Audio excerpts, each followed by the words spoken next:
Okay, some of these comments I gave at Bubby and Oscar's 60th anniversary party a few years back, so Oscar, I'm sorry if you have to hear a couple things a second time. But for everybody else, this will be new. About 5 years ago, Oscar had open heart surgery in Florida. And we weren't sure if he was going to make it through, but he did, and he gave us another 5 years. So I always wondered, how long would it be? It could be any day, any week. What was he waiting for? I thought maybe a Capital Stanley Cup he was waiting for, or a Redskins Super Bowl. Although I realized if that's what he was waiting for, he would live forever.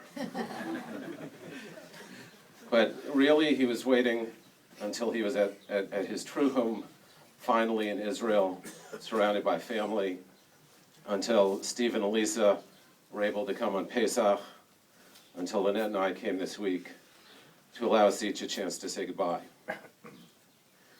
Growing up, I didn't realize that Oscar wasn't a synonym for grandpa. Everybody had a Saba, a grandpa, a Zadie. I was special. Only I had an Oscar. In every community, there's a Saba or a grandpa who knows all the children and grandchildren, and who everybody calls grandpa, even if he's not their own. Oscar was everybody's Oscar. As Carol mentioned, Oscar was a flirt. He used to take me to many games each year, many hockey games at the Capitol Center. When we would arrive at the parking lot, there was always a college-age girl waiting to take the pay for parking. And he always said, "Hello, sweetheart." I was impressed that Oscar knew personally all these girls. At some point I realized that wasn't the case. Maybe 10 to 15 years ago, I don't remember what it was, our cousin Elisa had a birthday party in New York at a karaoke bar. I was there with Bubby and Oscar and their friend Inez.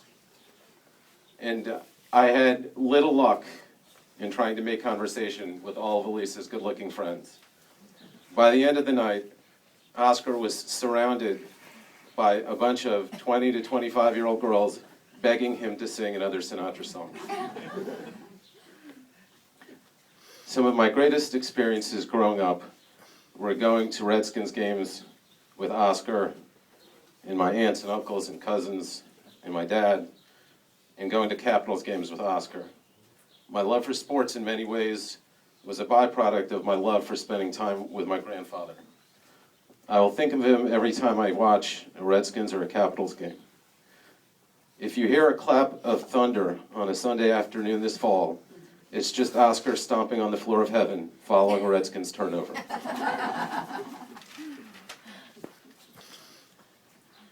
Bubby has said to me over the years many times, "I wish you could have met my father. You would have loved him."